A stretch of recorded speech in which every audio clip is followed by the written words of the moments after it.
Buenos días. Es un gusto haber hecho el análisis de la morbilidad y la mortalidad en la terapia intensiva.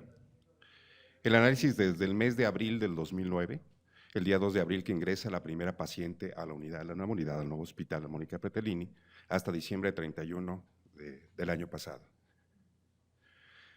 ¿A qué nos enfrentábamos en ese momento? Recordamos 2006 porque trabajamos un poco más de un año previo, en la terapia intensiva vieja obstétrica, que era José Ortiz de Domínguez. ¿Cuál era el panorama que teníamos en ese momento? Recordemos las principales causas asociadas a mortalidad materna en ese 2006 y teníamos un punto catastrófico que era una razón de muerte materna de 55 por cada 100,000 nacidos vivos, recién nacidos vivos. Un problema de desequidad muy importante comparado con otros países, con Europa obviamente, que lo superábamos hasta por 3 veces más. Cuando en el 2000 estaban más de 110 muertes maternas por cada 100,000 recién nacidos vivos. Este era el punto en el cual nos encontrábamos. Veamos. Ausencia de censo de embarazadas, no está relacionado. Referencia deficiente a segundo nivel. Fallas en el puerperio inmediato. Mala técnica quirúrgica. Referencia inoportuna, etcétera. Pero el punto más importante al que nos enfrentábamos era este: manejo incorrecto de complicaciones obstétricas. Entonces, la mayoría de ellas, de las muertes, sabíamos que eran evitables hasta un 89%. Dadas las intervenciones de tecnología disponible, que en ese tiempo estábamos en cierta desigualdad en el Estado de México. Hospitales de obstetricia, pocos realmente, el IMIEN, que estaba en nacimiento como tal, pero teníamos muy pocos hospitales de obstetricia como tal. La reducción de la mortalidad materna se sabía que no requería de una tecnología muy alta. El 82% de las muertes maternas vinculadas a la deficiencia en la calidad de la atención. Las complicaciones del embarazo, parto y puerperio eran las principales causas de incapacidad, enfermedad y muerte en las mujeres de edad reproductiva en los países en desarrollo. Y entonces disminuir la muerte materna era un imperativo ético y de justicia social. Se hicieron planes, aquellos que se dedican a la perspectiva lineal, se hace un análisis prospectivo y se define qué es lo que estaba pasando en ese momento, 1990 al 2009. Vemos la fecha, vemos la razón de muerte materna y las defunciones que teníamos por año. ¿Qué se hizo? Se crea un comité estatal, 2002, en el cual supervisa y audita la mortalidad materna.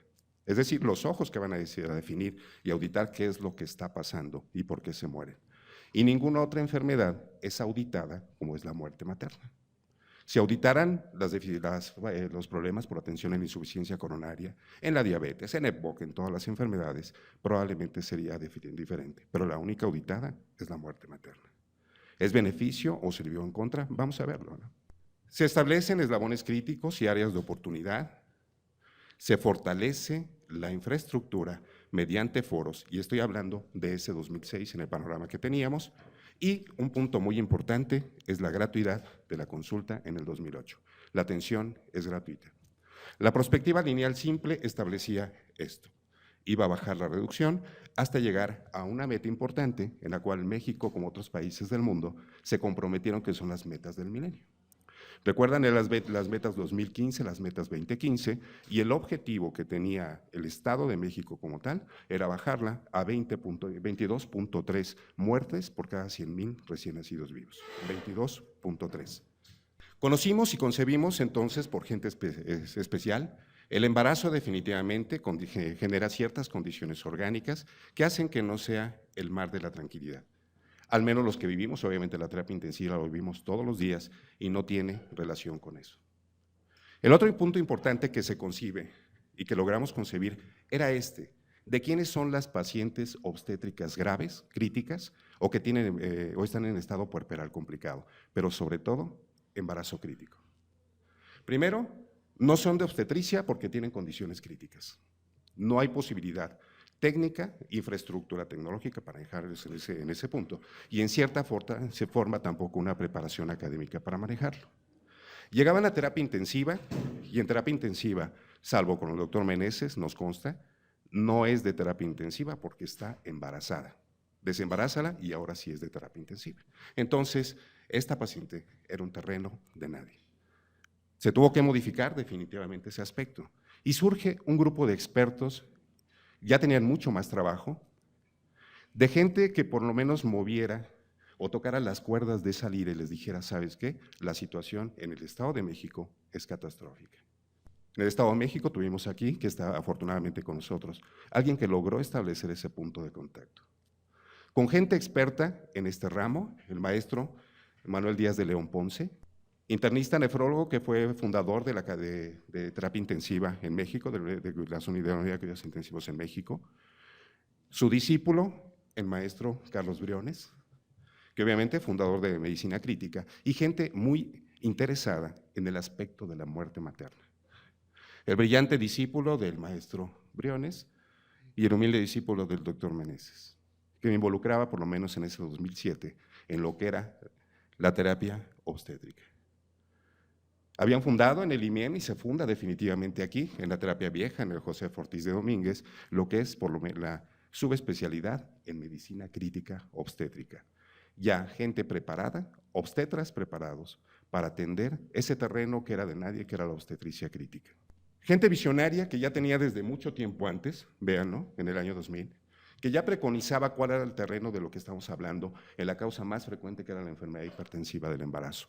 Esto todos ustedes lo conocen, es el iceberg. Y como desde antes, para cualquiera es muy fácil ya decir, ¿sabes qué? Hay un estrés oxidativo, está en el shear stress.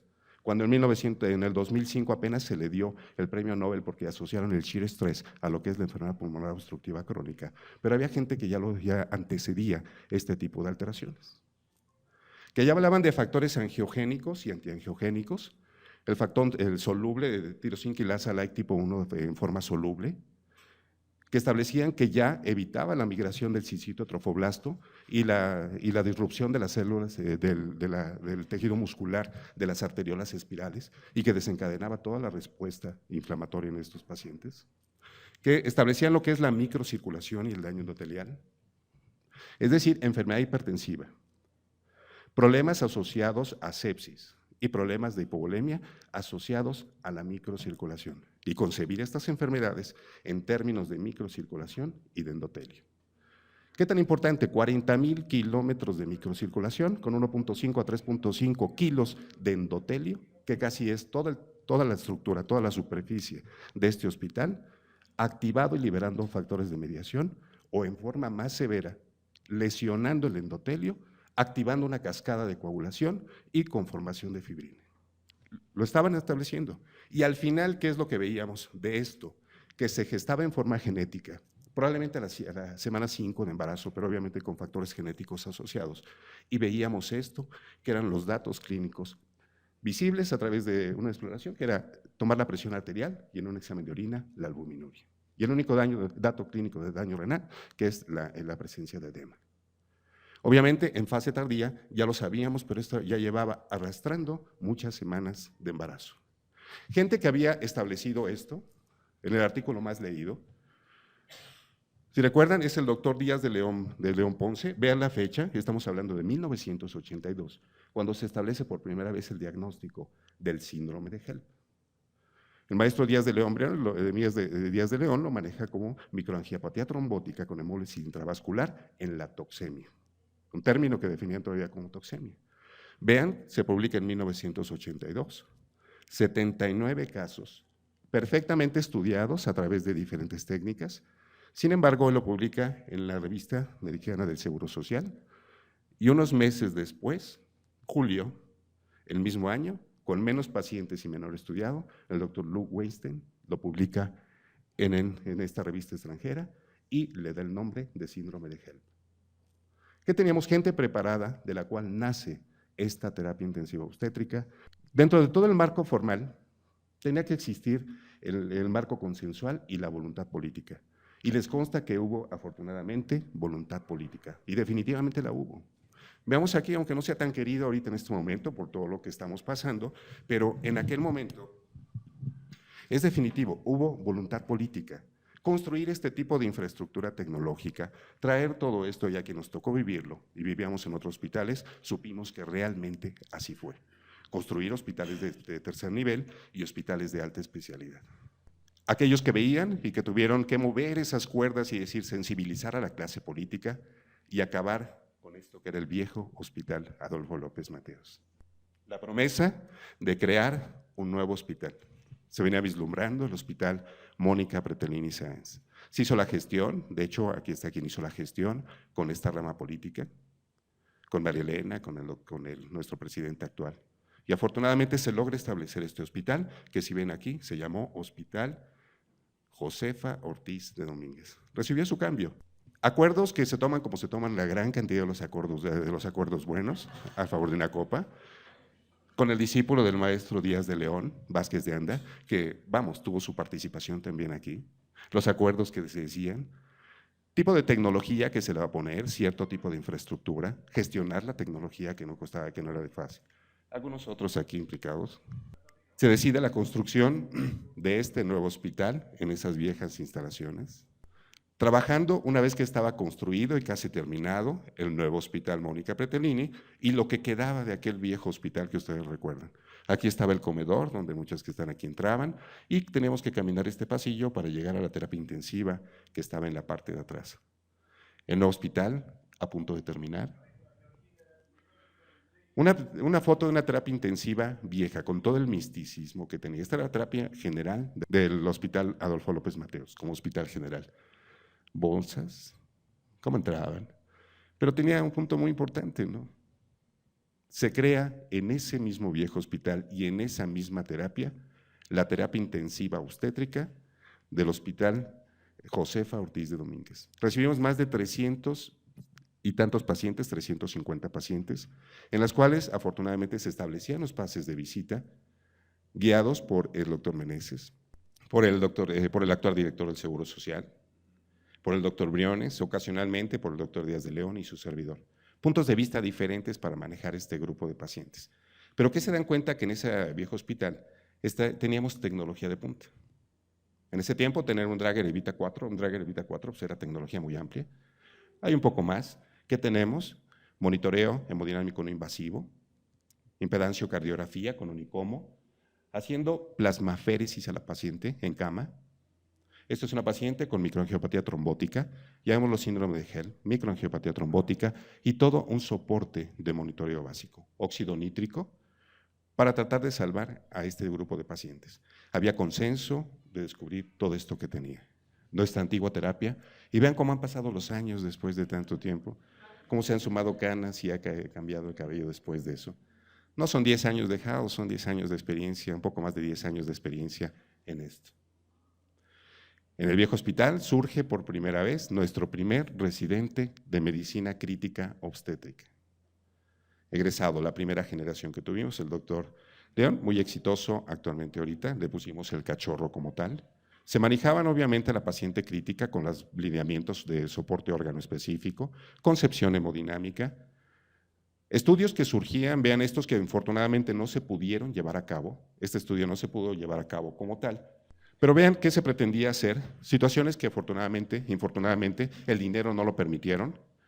Medir factores angiogénicos y antiangiogénicos que se encuentran en la parte de acá abajo, medición de endoglina, más todas las variantes clínicas. Es decir, estamos hablando del año 2007. Se concebía desde ese momento el aspecto que les comentábamos de la microcirculación, cómo se manejaba en el aspecto de volumen a la paciente y de líquidos a la paciente con enfermedad hipertensiva del embarazo. Esta revista de Nature quitó lugar a duda de todo lo que se tenía que hacer. ¿Cómo se encuentra la microcirculación? Esta es una microcirculación cerrada, pequeña, no se aprecia de hecho la microcirculación, el intersticio totalmente lleno y este drenaje es el vaso linfático. Seguimos se concibe hemodinámicamente a la paciente con preeclampsia, con enfermedad hipertensiva del embarazo, que es un incremento, que tiene un incremento notable en las resistencias vasculares periféricas en toda la microcirculación, con incremento del contenido de fluido torácico, disminuyen el gasto cardíaco a expensas de volumen sistólico. Les meten líquidos y ¿qué pasa? Se hincha completamente el estado, se llena el espacio intersticial con un colapso total del vaso linfático. Cuando se meten coloides, vean cómo se abre la microcirculación. Permanece más tiempo en el espacio intravascular, 4 horas en el espacio intravascular, y el drenaje linfático empieza. Por fin se consigue ese sueño en el cual ya estamos viviendo. Vivir en un hospital de alta especialidad en el cual estamos nosotros, que es el hospital Mónica Pretelini, con tecnología de punta para manejo quirúrgico. Una terapia intensiva antes de que abriera, con una infraestructura genial, separada, espacios abiertos entre cada uno de los módulos, por lo menos aquí tenemos una máquina para diálisis. Todo el sistema empotrado a techo para que el médico pudiera pasar por la parte posterior. Tecnología de soporte orgánico específico de punta. Tenemos aquí un ECMO, ventilación extracorpórea, BAFO, ventilación de alta frecuencia oscilatoria para sacar a pacientes en estado de condiciones críticas. Personal médico y becario de subespecialidad, tercera generación de residentes. Disponibilidad de todos los medicamentos que pudiéramos tener, al costo incluso medicamentos tipo de costo alto. Factor 7, el NovoSeven, que nos costaba en aquel momento 70,000 pesos y le pasamos 2 frascos y decía, ahí va mi carro, híjole, o tal vez más costoso que mi carro cuando está pasando. Se concibe lo más importante y que no hemos logrado establecer y meterle al personal médico que maneja a la paciente obstétrica grave. Sepsis, enfermedad hipertensiva, microangiopatía trombótica y hemorragia crítica son emergencias médicas e incluso quirúrgicas. No únicamente la insuficiencia coronaria es una emergencia médica. Ve, corre y mete la unidad coronarios. Estas son emergencias médicas. Sepsis, después de 4 horas de haber iniciado la lesión endotelial, con el primer dato de disfunción orgánica, la sobrevida es del 50%. Si lo dejan pasar 12 horas después, la sobrevida, la posibilidad de que la persona muera es de 85%. ¿Y qué nos toca aquí? Recibir embarazos, problemas, sepsis abdominal, coriamnoitis, productos sépticos, 72 horas, 7 días macerados. Con la lesión endotelial establecida y el daño multiorgánico severo, sepsis es una urgencia. Sangrado. Concebir que el sangrado es una emergencia. Se lo concibe ya como hemorragia crítica y se toma más en términos de tipo hemodinámicos más que en cuantificación de volumen. Sacar por lo menos un índice de shock y medir la presión sistólica después de haber aplicado ciertas cargas de volumen. Y si no recupera, ¿sabes qué? Tiene problemas obviamente a nivel de llenado. Y va a ser falla cardíaca y va a ser todas las lesiones. ¿Y qué encontramos? Que si no se maneja en forma oportuna, ok, la vamos a tener con un estado de anaerobiosis severa y nos van a llegar de otro hospital a choque y dice, ¿sabes qué? Tiene 20 de lactato y la paciente bajó caminando de la camilla y se subió a la otra. Había necroptosis, cosas imposibles. Cuando llegan ya estas pacientes con choques en fase vasodilatada, con agotamiento de receptores de norepinefrina y agotamiento de receptores de vasopresina y no se les puede hacer nada de nada. La microangiopatía trombótica la concibe en estudios que hay con el doctor Meneses. Después de 4 horas de haber iniciado, de que inicie la primera evidencia de daño endotelial, que ok, hay fragmentación de eritrocitos y hay evidencia ya de alteraciones a nivel del endotelio, después de 4 horas hacen síndrome o falla orgánica múltiple. ¿Qué es eso? Pues condenadas casi a la muerte. Se aprende que la persona cuando tiene problema hipertensivo en el rango que tenga, tiene que estabilizarse y sacarse el producto, que es la génesis de esto. Son emergencias y se tienen que tratar de esa manera. Se crea posteriormente un convenio o un acuerdo interinstitucional, en cual toda persona, toda paciente con embarazo crítico que requiera atención médica, tiene que ser atendida en cualquiera de estas instituciones, incluyendo el ICEMIN. ¿Qué encontramos? En consulta prenatal se identificaba el factor de riesgo. Se refiere a nuestro hospital en forma oportuna o hay retraso por falta de transporte. Se identifican los factores de riesgo. Hay un adecuado manejo de las complicaciones obstétricas. Teníamos toda la infraestructura establecida. La voluntad política, los médicos preparados, habían hecho un hospital con una infraestructura genial para tratar esto.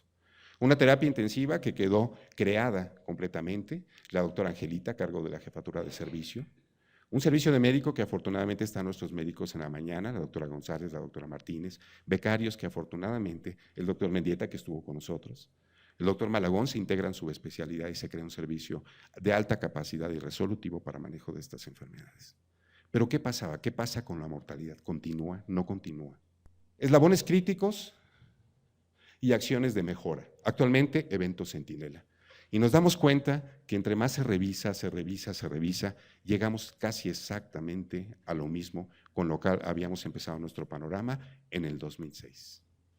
Vean, la causa más importante de alteraciones de acuerdo al marco de demoras, al marco 3 demoras y marco lógico, es la tercera demora, retardo en recibir un tratamiento adecuado, pero sobre todo en el tratamiento, en el manejo de la atención obstétrica. Es el principal problema. 88% de las muertes se deben a atención obstétrica deficiente. No ha cambiado realmente, continuamos.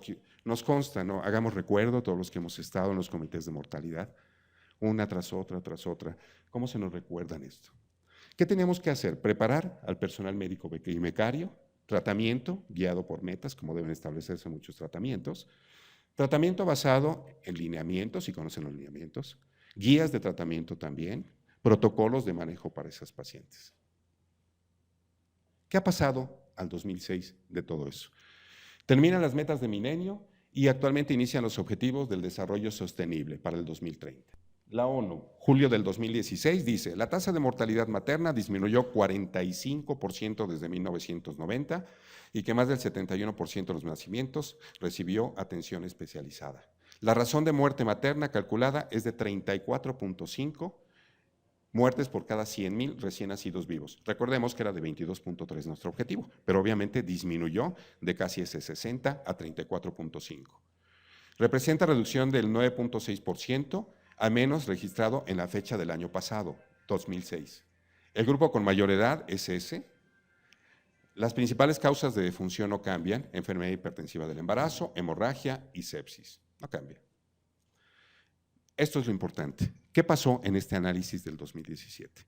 Las entidades con mayor número de defunción son Estado de México, Chiapas, Guerrero, Puebla y Jalisco. En conjunto suman 44.3 de todas las defunciones registradas. Vean las defunciones para el 2016. El total de defunciones del 2016, en la última semana de diciembre, 760 defunciones. El Estado de México, responsable de la gran mayoría de las defunciones. Por muerte materna, vemos aquí la razón de muerte materna, estamos por arriba, el Estado de México, de esta razón de muerte materna. Entonces, ¿qué ha pasado? Esto me gusta mucho. La mujer críticamente enferma, muchas veces con su vida da fe de nuestra incapacidad.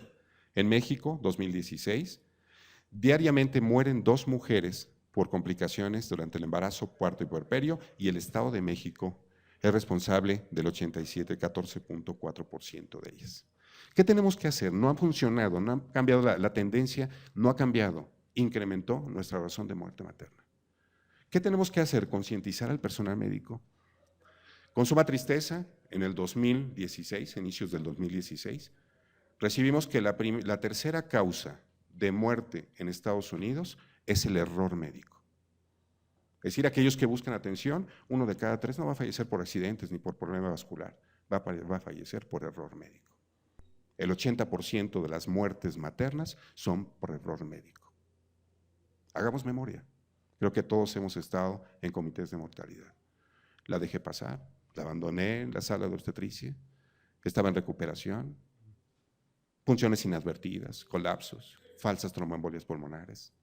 Hagamos conciencia y creo que es algo muy importante, que los médicos seguimos teniendo un apostolado y lo tenemos que cumplir. Que no somos técnicos ni comerciantes de la medicina. Es algo que tenemos que meterle a los chicos que están creciendo. Sean responsables por la paciente, por eso estudiamos medicina, no para hacer dinero. ¿Qué ha pasado en esta terapia? Desde la apertura hasta finales del año pasado se han atendido 2,145 pacientes en estado crítico. Es una cifra importante de pacientes en estado crítico. Vean los ingresos anuales, tuvimos ingresos 2010 con una gran cantidad, pero ya se centró más o menos en una media de este tipo de pacientes, 277 el año pasado, no ha cambiado. 1,358 pacientes, 63.3%, referidas de otras unidades hospitalarias, 578 de su domicilio y 209 pacientes de piso y medicina materno-fetal de nuestra unidad. ¿Qué es eso? Nuestro hospital es un hospital de referencia por excelencia de otras unidades hospitalarias. Casi 7 de cada 10 pues proceden de otros hospitales. Procedencia, aquí la tenemos por definitivo, pues por mucho, 63% en términos globales, aunque tenemos años en los cuales son mucho mayor. Si nos damos cuenta, sube hasta 75, etcétera. Cambia un poco el porcentaje. Veamos aquí, el punto mayor tuvimos en el 2011, no la tiene mucho esto, 68% y un poquito más bajo. La media es esa. Unidades hospitalarias que más nos refieren. Atlacomulco, 112, unidades privadas 93, Jilotepec 74, San Felipe 64, etcétera, Ixtapan de la Sal, San José, las que nosotros conocemos que llegan. Pero una gran cantidad procede de todas las unidades hospitalarias, con más de 60 unidades que nos refieren a nuestro hospital, de casi 7 de cada entre. La ocupación anual de la terapia intensiva ha sido esta. Vean cómo ha bajado el porcentaje de ocupación. ¿Y qué es eso? Que cada vez la terapia intensiva está menos ocupada. Ese es un punto muy importante, es el manejo dinámico de la paciente que ya se ha tenido y que ya todos los médicos, a la gran mayoría de los médicos, saben cómo tratar a una paciente y tarda menos tiempo con estancia intrahospitalaria.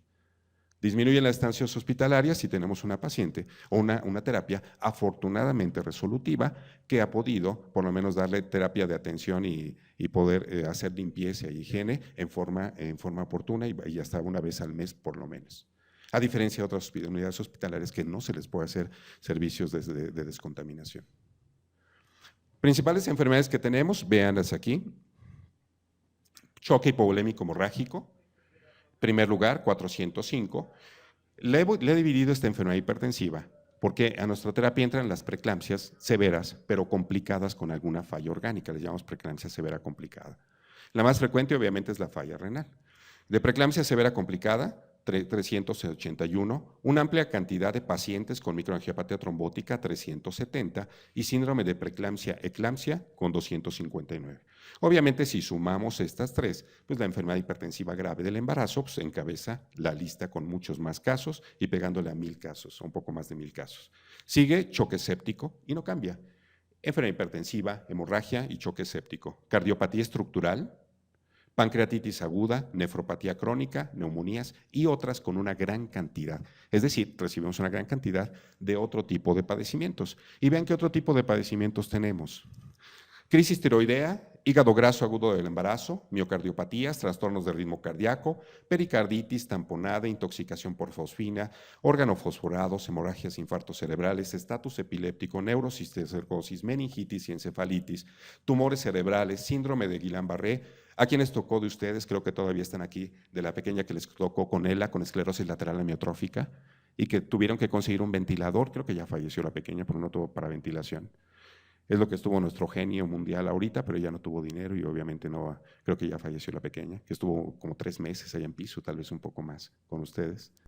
Traumatismos, leucemia, síndrome de los mielodisplásicos, cáncer, hemangiomatosis, un caso que presentaron, mola invasora, lupus, SAF, hemólisis, parálisis hipocalémica de tipo no tirotoxicósica, que era endémica, hiperestimulación ovárica, que no han aumentado a pesar de la clínica que ya tenemos para fecundación, síndrome de Mendelssohn, hemomediastino, CUSI, absceso hepático, cirrosis Budd-Chiari y leptospirosis, un caso que falleció con enfermedad de Well, tromboflebitis supurada, muchos estados de edema pulmonar, colapso, mordedura de serpiente, fibrosis supraglotera, es decir, una vasta cantidad de padecimientos, más de 400 vistos. Imágenes que tenemos, obviamente, ¿no? Hemorragias, vean, todo el sistema ventricular alterado, una hemorragia parenquimatosa, pacientes que acaban con craneostomías importantes, de ahí el surgimiento de subespecialidades con un neurocirujano indispensable en nuestro medio para tenerlo. Una trombosis de seno longitudinal, vean qué interesante, un trombo perfectamente establecido ahí. Entonces, desde la unidad de la apertura de cuidados intensivos obstétricos el 1 de abril del 2009 hasta el 31 de diciembre, han fallecido en mortalidad 98 pacientes, casi 100 pacientes, que representa el 4.56% de todos los ingresos. Cuando nos llega el megadato a nivel central, nos dicen, ¿cuántas deben fallecer en terapia intensiva? Como si tuvieran que fallecer. Y nos dicen, ¿sabes qué? El megadato son 9%. ¿De dónde lo sacaron? Es un dato creado, obviamente. Yo me lo invento, saco una de otras terapias generales y digo 9%. No existe un megadato. No existe un dato estadístico para decir, tu punto es este. Entonces surgen otros criterios que son los que manejamos, que son ya criterios pronósticos que establecen la mortalidad. Y actualmente en una tesis, la doctora Soco va a sacar por lo menos un indicador pronóstico diferente, además de que sacan algunas metas de NIRMIS para decir cuántos sobrevivieron en estado crítico. Veamos el análisis de esto. ¿Qué pasó? El año más bajo que tuvimos, 2013 con 6. El año 2015 con 7, pero volvió a repuntar, 15 muertes en el 2016. Se ha mantenido 17, 15 con la más baja. ¿Qué ha pasado en ese tiempo? Vean, la más baja, 2015, 2.51%, la más alta, 2012, 6.54% de mortalidad, y el año pasado tuvimos una mortalidad de 5.41%. Lugar de procedencia de las causas de defunción. De domicilio, 15. Atlacomulco, 7. San Felipe, 5. Temuaya, 5. Clínicas privadas, 4. Cuautitlán, 3. Nicolás San Juan, 3. López Mateos, por obvio, no tiene terapia obstétrica. Atizapán, Villa Victoria, Chalco y otros 41 defunciones. Es decir, fallecen de hospitales de referencia. Pero esto es más interesante. Vean las principales causas de qué mueren esas personas, esas pacientes. Choque séptico, 22. Microangiopatía trombótica, 19 defunciones. Choque hipovolémico, 13. Preeclampsia severa con evento vascular cerebral, hemorrágico sobre todo, 10. Neumonía típica que nos pegó cuando fue la crisis de influenza H1N1, que fue catastrófico definitivamente. Cardiopatía estructural compleja con fallas de disfunciones miocárdicas severas. Tromboembolia pulmonar masiva, raquia masiva, 3 pacientes, esto es terrible. Leucemia, 3, otras 10. Veamos, pacientes con neumonía típica, con influenza, sometidas a ventilación, pulmones completamente infiltrados, que llegan en fase tardía. Este pulmón no se respira, de todos los segmentos tal vez un pedacito tiene ahí para respirar apenas, alvéolos funcionales para poder respirar. Obviamente esto no sobrevive, ¿no? Paciente con lupus eritematoso, con LES y estado séptico, con choque y falla orgánica múltiple, multiinvadida. Entre otras causas de defunción incluían tumor cerebral en fosa posterior, hemorragias subaracnoideas por ruptura de MAB, Guillain-Barré, sedón por leptospirosis, estatus epiléptico, trombosis mesentérica, leucemia y cáncer pulmonar terminal. Pero esto es interesante. Las pacientes cuando ingresan a terapia intensiva las catalogamos por un sistema de prioridades que tienen criterio de ingreso. Hacemos parámetros objetivos también y por enfermedad específica. Pero por prioridad decir, ¿sabes qué? Tiene una alta prioridad o una baja prioridad. Baja prioridad es que la paciente no tiene características y criterios para entrar a una terapia intensiva. O está muy bien o está muerta.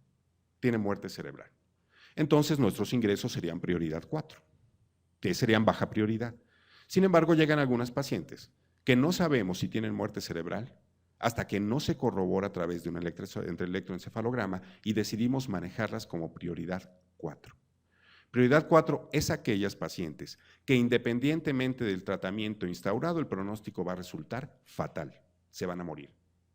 Es decir, que la terapia intensiva no va a ser benéfica para ellas, no va a servir para nada más que para acostar, porque no hay terapia intermedia, porque choque solo tiene una cama, a veces 2. Y les decidimos manejar como prioridad 4 y ocasionalmente que sean candidatas para procuración de órganos. Pero hemos tenido procuración de órgano en 3 pacientes nada más, son 3 córneas y otra que se le llevan para riñones, pero creo que no funciona. ¿Por qué? Porque la muerte materna es un evento catastrófico no esperado. Nadie quiere donar ante el duelo tan terrible que están pasando porque fallece la mamá. Le llaman costo social que deja. ¿Cuál es la carga social? Dejó 3 hijos y el pobre médico que le tocó esto se siente peor. 3 hijos abandonados, sin dinero, la mamá murió, a veces el papá, y el papá los tiene que cuidar y vive en el abandono. Eso le llaman carga social o costo social. Vean, esto es muy interesante. ¿Cuántas llegaron en prioridad? 4 que fallecieron. Abril 2009, de 17 que llegaron, 6 venían para morir. 2010, 77% venían muertas. Perdón que diga muertas, con muerte encefálica. O con choque en estado de vaso. Vamos a ver cuáles son las causas. 2011, 54%, 2012, 70%, 2013, 83%, 14, 75%, 2015, todas las que fallecieron venían muertas. Análisis del grupo de muerte materna. No es nuestro. 2016, la mitad de las pacientes, un poco más, venía en condiciones para morir, con prioridad 4. De los 98 pacientes de las que fallecieron en la terapia intensiva, 63 ingresaron en prioridad 4, lo que representa que el 64.3% de las defunciones venían muertas. Llegaron a terapia a morir.